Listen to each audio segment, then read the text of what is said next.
Oi, gente! Bom, hoje a gente vai falar sobre o pai do Roger, o Jerry Mackenzie, né? Jeremiah Mackenzie, avô. Então hoje a gente vai falar sobre ele e como que se deu aí o pós aquele episódio que a gente viu e um pouquinho aí do que rolou dentro do episódio, só que na versão do livro, tá bom? Então bora se inscrever no canal, curtir o vídeo, me seguir nas redes sociais, todas Patrick Rocha PR. Lembrando a vocês que aqui no canal tá rolando vários conteúdos sobre a série e os livros também. A aparição do Jerry Mackenzie se dá no livro Escrito com o Sangue do Meu Coração, que é o livro 8. E tem vlog de leitura aqui no canal, tá? Vai lá dar uma olhadinha. Então bora falar um pouco sobre o ocorrido. Bom, vamos começar do começo aí, né? Quem é o Jerry Mackenzie? Bom, o Jerry Mackenzie, ele era piloto de caça, se não me engano, na Segunda Guerra Mundial. E ele tava lá vivendo a vida dele normalmente, como um soldado, né? Na medida do possível, dentro ali das batalhas da Segunda Guerra Mundial e os conflitos da Segunda Guerra Mundial, quando um carinha conhecido nosso aparece ali na base militar dele, oferecendo um job. Quem é esse carinha? É um capitão. Capitão Randall. Exatamente. Nosso querido Frank Randall aparece aqui e chega lá oferecendo essa oportunidade aí de uma missão secreta pro Jerry. A missão consistia em... ele ia ter que pilotar um Spitfire modificado. Por quê? Nessa época já existiam uns boatos ali e na verdade, não só boatos. O Capitão Randall, ele sabia que estava acontecendo, o que estava acontecendo, na verdade, nos campos de concentração da Polônia. Que mais tarde aí, né, e hoje a gente já sabe que estava acontecendo o quê? Os campos de concentração, né? Onde os judeus e outras minorias eram mortas durante a Segunda Guerra Mundial. Mas até aquele momento, ninguém sabia o que se tratava aquilo ali. Porque os nazistas, eles vendiam uma ideia de campo de trabalho. Onde eles passavam uns filminhos aí que narravam a vida super boa e tranquila dos judeus, principalmente. Ali naqueles campos de trabalho, né? Que eles estavam ali presos de guerra, mas estavam sendo super bem tratados e tudo mais. Só que o Randall, o Frank, ele sabia que não era isso que estava acontecendo. Só que para eles divulgarem isso para o mundo, né, falar que realmente estava acontecendo, eles precisavam de provas. E um meio para isso era usar esses Spitfire modificado, que ao invés de metralhadoras nas asas, eles teriam câmeras.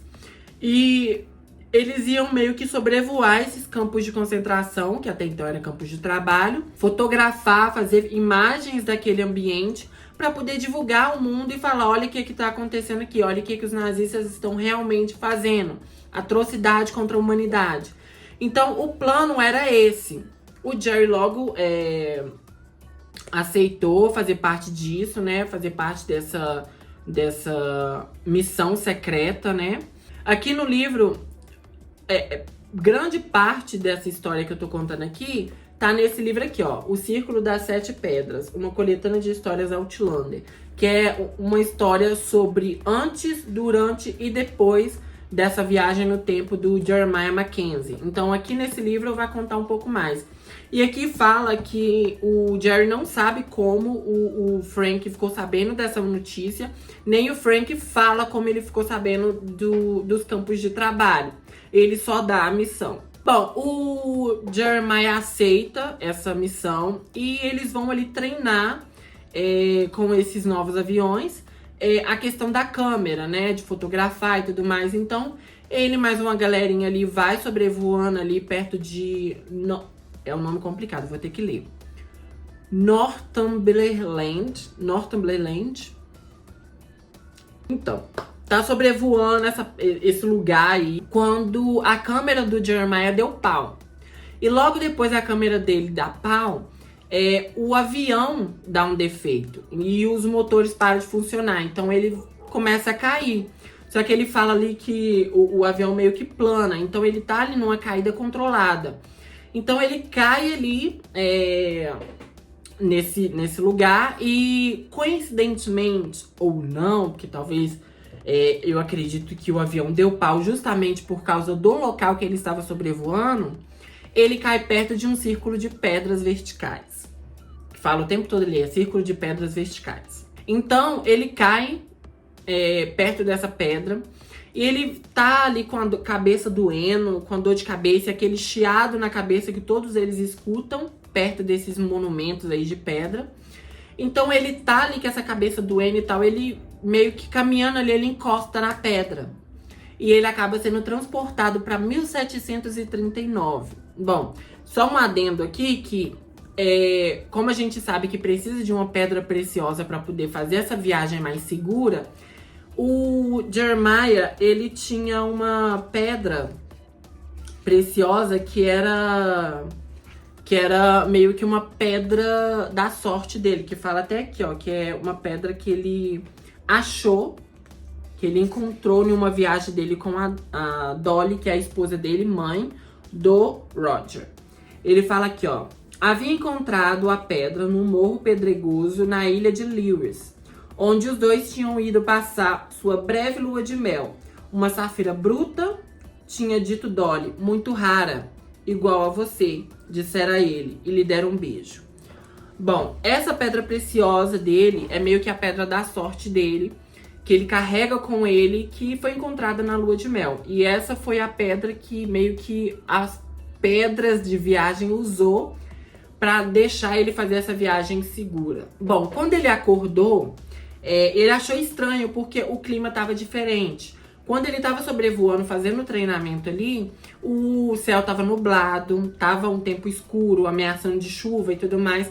Então, quando ele acordou ali já à noite, o céu estava aberto, a lua brilhante, e ele ficou: quanto tempo eu dormi que esse céu já limpou desse jeito? Ele ficou meio assim. Ele não achou rastro do avião que caiu, porque antes dele encostar na pedra, ele viu o avião caído ali, que ele batizou de Dolly 3, né, que era o terceiro avião dele. Dolly, na verdade, gente, é um apelido que ele deu pra esposa dele. Eles não se tratavam pelo nome. Ele com o nome de Jeremiah, era chamado de Jerry por ela. E ela, que tinha o nome de Marjorie, era chamada de Dolly por ele. Então eles tinham esse apelidinho aí carinhoso entre eles. E era assim que eles se tratavam. Então, ele achou estranho porque ele não viu o avião caído ali onde ele tinha visto. Aí ele ficou: será que eu imaginei coisa por causa da queda? Então ele ficou meio assim, né? Meio estranho por causa da situação. Então ele começa a caminhar por ali para procurar ajuda. Na verdade, procurar o avião caído, porque ele não quer voltar para a base e falar: então, perdi o avião. Ele não queria isso. Então ele sai procurando o avião ali. Ele fala que ele caminhou ao ponto de chegar perto da muralha de Adriano. Eu não sei se é verdade, mas uma vez eu já vi na internet que essa muralha de Adriano que foi usada de inspiração pro George R.R. Martin para escrever ali sobre a muralha de gelo lá de Game of Thrones. Então, assim, não sei se é verdade, mas eu vi esse fato na internet aí, esse pequeno, né, sobre essa muralha, e eu achei legal de trazer. Então ele andou ali perto dessa muralha e tal, e ele não achava casa, não achava moradores, não achava nada. E ele achava muito estranho essa situação, porque ele ficava assim: não, eu sei que todo mundo, os homens foram convocados pra guerra e tal, mas cadê as mulheres que estavam aqui cuidando das fazendas? Cadê as mulheres que estavam aí provendo alimento para o país, que foi até elogiadas pelo Churchill? Cadê? O que tá acontecendo? Então, nisso, ele acaba achando uma casinha ali bem simples, de pedra, com um telhadinho de sapê. E ele chega lá pra pedir ajuda, só que ele acaba levando um couro, é roubado e é jogado morro afora. Nisso, lá em Londres, né, no tempo dele normal, se passou 2 anos do sumiço dele. Foi quando o capitão Frank vai visitar a Marjorie, para poder entregar ela uma medalha ali, né, com decoração, né, pelo serviço prestado do Jerry, pela coragem e bravura, pelo serviço e tudo mais. E lá nesse encontro deles aí, a Marjorie fica muito mal, sabe? Ela ficou muito mal porque ela não acredita que o marido dela tá morto. Ela é daquelas que, sem corpo, sem morte. Porque o corpo do Jerry nunca foi encontrado, né? Ele foi dado como morto. Ela nunca teve um enterro, ela nunca fez um enterro, ela nunca se despediu dele de verdade, porque ela sempre achou que ele estava vivo por conta dessa situação, né?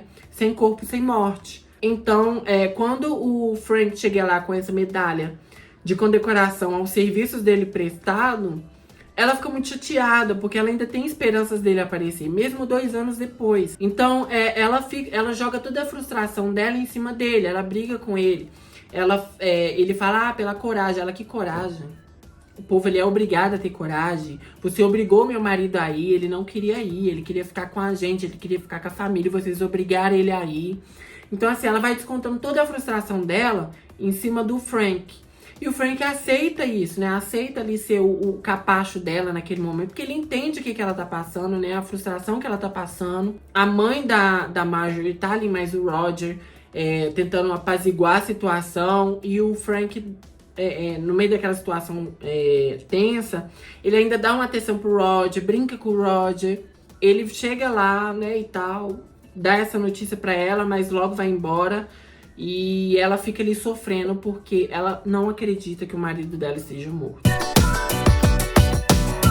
Voltando aí pelo ponto de vista do Jerry, a gente começa agora a acompanhar, pelo ponto de vista dele, aquilo que foi mostrado no livro 8, o encontro dele com o Roger. Aqui a gente vê que ele tá com fome, ele já tá andando há 2 dias, desde quando ele foi jogado morro abaixo. Ele tá andando ali procurando comida, que ele fala que ele vai passando por vilarejos e ele é sempre enxotado. E nisso ele tá com fome, um vilarejo deu comida pra ele, o outro enxota ele, o outro quer pegar ele. Então, assim, ele tá sempre em movimento, correndo e nunca parando pra descansar quando ele é preso, né? Porque ele tenta comer ali a comida de uma casa ali, eles acabam prendendo ele. E ele fica preso ali nesse celeiro à noite, quando chegam 2 caras ali pra ajudar ele, pra salvar ele. Nessa época ele tinha uns 22 anos, aí ele fala que os caras ali que vai ajudar ele são bem maiores do que ele, um pouco mais aí perto da idade dele, né, da faixa etária dele. Era um loiro e um moreno. E a feição deles eram familiares, né? Tanto os dois pareciam assim um parentesco distante, quanto ele olhando assim para os dois, eles pareciam meio familiares. E ele fala muito aqui do ponto de vista dele, não sabendo quem é o Roger, ele conta muito como é que foi esse encontro com o Roger e como tá a afeição do Roger, porque o Roger fica fascinado de ver o pai dele, né? Porque ele nunca tinha encontrado o pai dele, ele só ouvia histórias. Eu acho que ele tinha uma foto do pai dele, alguma coisa do tipo, ou ele tinha uma foto só da mãe, não sei. Mas ele nunca chegou a ver o pai dele, conviver com o pai dele, ter encontro com o pai dele. Então aquilo ali é muito emocionante pra ele, de encontrar o pai dele, assim, vivo, né? Então ele pega o Jerry e corre de volta pras pedras. Tanto que o Jerry até fala que chegou até rápido nas pedras, que ele fica assim, ai, eu devo ter andado em círculo, né? Pra ter chegado tão perto, tá tão próximo da pedra depois de tanto que ele andou. Chegando lá nessa pedra, o Roger faz umas perguntas pra ele, né?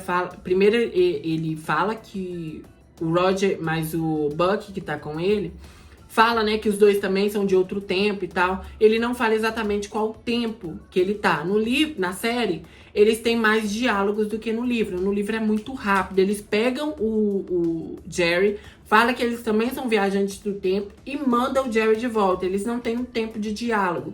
E isso tudo é numa noite, sabe? Algumas horas da noite. Porque logo depois que eles libertam o Jerry e levam para as pedras, o pessoal da casa tá correndo atrás deles. Então eles chegando lá nessa pedra, dá uma pedrinha ali. Eles chegando na... É muito confuso, porque eu tô falando pedra, pedra, pedra. Eles dão uma pedra preciosa pra o Jerry, pra ele poder viajar, né? Porque ele até pergunta, você tinha uma pedra preciosa? E ele tá assim, tinha, ela sumiu. Aí ele tá assim, então toma essa daqui e você vai viajar de volta e você vai... Aí o Roger fala aquilo que ele falou na série. Pensa na sua mulher, pensa na Dolly, né? Pensa na Marjorie. E ele fica assim, como assim? Como é que você sabe? Ele tá assim, não pensa no seu filho, pensa na sua esposa. Ele fala, como é que você sabe que eu tenho filho? Como é que você sabe que eu tenho... Qual é o nome da minha esposa? Ele fala, não importa agora, vai. E eles escutando os cachorros e aquela perseguição toda é quando o Jerry, ele tá indo pra pedra, ele começa a subir, quando ele sente alguém puxando ele, eu acho que abraça ele e fala, eu te amo, e joga ele de volta na pedra, que é quando ele viaja. Ele até fala aqui que, por mais que o estranho tenha falado pra ele pensar só na esposa dele, ele não poderia não pensar no filho dele. Então a imagem que veio dele pra ele na mente foi a Marjorie segurando o Roger no colo. E foi essa a imagem que veio pra ele. Então, chegando lá no tempo dele, ele viu que passou algum tempo, né? Passou aí uns 2 anos, desde quando ele sumiu. E essa é uma colocação engraçada, porque normalmente o tempo de viagem deles, né? Quando vai pro passado e volta, normalmente, até então, dos viajantes do tempo que a gente presenciou, a viagem no tempo ocorre tipo simultâneo. Então, se passou 2 anos no passado, passou 2 anos no futuro. Só que o do Jerry foi diferente, porque ele passou uns 2, 3 dias no passado e quando ele voltou se passou aí 2 anos. Então ele chega na cidade dele, ele vê que tá toda bombardeada, ele fica muito chocado, ele fica magoado, fica chateado e desolado, porque ele acha que a família dele morreu. Aí chega um vendedor ali que conhece ele e fala assim, ô Mackenzie, rapaz, você sumiu. Aí ele fala, não, sua esposa foi morar com a mãe dela, lá em Beth, alguma coisa. Fala o nome da cidade aqui, mas é uns nomes complicados. Aí fala, foi morar lá em Beth, alguma coisa. Aí ele fala, tô indo. Aí o vendedor tá falando, mas você morreu. Ele, eu não morri não, carai. E nisso ele vai ele junta um meio aí de chegar nessa cidade. Quando ele chega na cidade da sogra dele, que a esposa dele tá lá, começa a tocar a sirene. E todo mundo corre pro metrô, né? Corre ali pra estação de trem. Então todo mundo vai direto pra essa estação. E, se não me engano, o que aconteceu nessa estação é até um fato histórico real que a Diana colocou no livro, né? Que eu até olhei no Google, que é um fato que parece que realmente aconteceu. É isso mesmo, ó. É um bombardeio que aconteceu 3 de março de 43. 173 pessoas morreram, incluindo 62 crianças, esmagadas ao tentar entrar no abrigo, no que se acredita ser a maior perda de vidas civis no Reino Unido durante a Segunda Guerra Mundial. Então, assim, esse é um fato que a Diana colocou no livro que realmente aconteceu. E isso eu acho ela perfeita, cara. Então, Jerry, ele é arrastado pra dentro dessa estação de trem, onde todo mundo tá correndo ali pra se abrigar do bombardeio e bomba começa a cair do lado de fora, quando ele até ajuda uma mulher com os filhos a se esconder. E nesse momento, ele vê a Marjorie do outro lado dos trilhos. E ela vê, ele reconhece, eles trocam ali um olhar e ele vê que ela tá com o Roger. Roger nessa época deve ter uns 3 anos, 2, 3 anos. Ela vê que o lado dela ia desmoronar. Então ela pega o Roger e arremessa ele pro pai. Jeremiah, ele segura o Roger, que fala até que o Roger bateu a cabecinha dele no rosto do Jerry. Então ele segura o Roger e ele usa o corpo dele como escudo para proteger o Roger quando o teto dessa estação cai. Então ele fica ali usando o corpo dele pra salvar o filho. Mesmo o filho não sabendo que quem tá salvando ele é o pai. Então, tanto que depois, quando chega 2 carinhas ali olhando o que tá acontecendo, né? Se tem sobreviventes dentro daquele túnel, eles encontram o Roger embaixo do Jerry. E eles até falam que a cabeça do Jerry ele foi esmagada. Só que o Jeremiah... ele não se permite morrer enquanto o filho dele não tá bem, não é tirado dali. Porque aqui a gente vê o ponto de vista do Jeremiah. Então aqui a gente vê que o Jeremiah fala, né, que o filho dele parece estar morto, mas ele só tava em choque, porque ele ainda sente o coraçãozinho do Roger bater. Só que o Jeremiah já tá ali, sabe, só esperando levantar o braço pra ser puxado. Então, na hora que esses dois caras, eles pegam o Roger e sai de dentro do túnel, é quando o Jeremiah se permite morrer. E tem o finalzinho aqui que é até bonito de ler. Né? Que fala aqui, ó. Ele pôde ouvir Dolly rindo disso. Sentiu a mão dela lhe acariciar os cabelos, sorriu e virou a cabeça para vê-la sorrir de volta. A alegria radiante se espalhou em sua volta como círculos concêntricos em água cintilante. Então, assim, foi quando ele se permitiu morrer, né? Que ele viu que o filho dele estava salvo. Então, ele se entregou à morte, porque aí o teto terminou de desabar. E aí ele foi encontrar a esposa dele. E os dois foram pro além juntos. Então, assim, é uma história de sacrifício até bonita, se você for parar pra pensar. E o que é mais interessante nessa história do Roger é que ele se salvou salvando o pai dele. Porque o Roger, quando ele tá viajando pro passado, ele até tem o Roger, ele é meio... A cabeça dele é meio, sabe, acelerada. Ele pensa em várias coisas ao mesmo tempo. E quando você tá viajando no passado, você tem que focar numa coisa, né? Que ele acabou meio que focando em outra e foi parar em 1739, na época que o pai dele foi. Ele não entende o porquê dele ter parado naquela época, né? Tanto que depois ele até fala, eu vim pra cá pra poder salvar o meu pai. É meio confuso, mas assim, parece que a pedra, ela tem vontade própria. Então, parece que a pedra do transporte ali, ela mandou o Roger pra aquela época pra salvar o pai dele, porque assim o Roger se salva.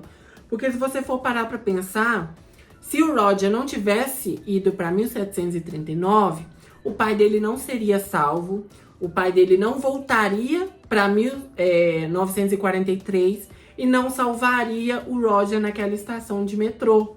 Então assim, o Roger salvando o pai dele, mandando ele de volta, ele se salvou. E o pai dele ainda assim foi dado como morto e desaparecido, porque o pai dele, quando ele morre, eles veem que o pai dele é um militar, é um soldado, só que ele não tem identificação. Tanto que quem salva o Roger até fala assim, será que ele é um desertor? Por isso que a Dolly tá rindo. Então, assim, o pai dele é dado ali como morto dentro dessa estação como indigente, porque não tem como ser identificado. Então, até então, ele foi morto lá 2 anos atrás, quando ele desapareceu. Por isso que não há registro dele voltando e tal, por mais que as pessoas tenham visto ele e tal. Então, por isso ele foi dado como desaparecido mesmo depois dele ter voltado, sabe? Então, assim, a história do pai do Roger é muito interessante. É curtinha, mas é muito interessante. A história do pai do Roger, ela é interessante de acompanhar e eu gostei muito de ler esse conto, que eu fui ler assim que eu terminei de ver o episódio 13. Então, assim, muito bom, gente. Muito bom. E eu espero que vocês tenham gostado aqui dessa história do pai do Roger. Me diz aqui nos comentários o que vocês acharam. Se vocês, assim como eu, achou muito interessante. Eu, assim, adorei essa história do pai do Roger, de como ele salvar o pai dele, ele tá se salvando. Sim, viagem no tempo, gente. Eu adoro história de viagem no tempo. Então, é isso aí, meu povo. Então, vai assistir os outros vídeos sobre Outlander, que tem uma playlist aqui no canal com mais de 100 vídeos sobre Outlander, tá bom? Então, bora se inscrever no canal, curtir o vídeo, me seguir nas redes sociais, tudo das Patrick Rocha PR. Até o próximo episódio, até o próximo vídeo, né? Beijão. Tchau, meu povo.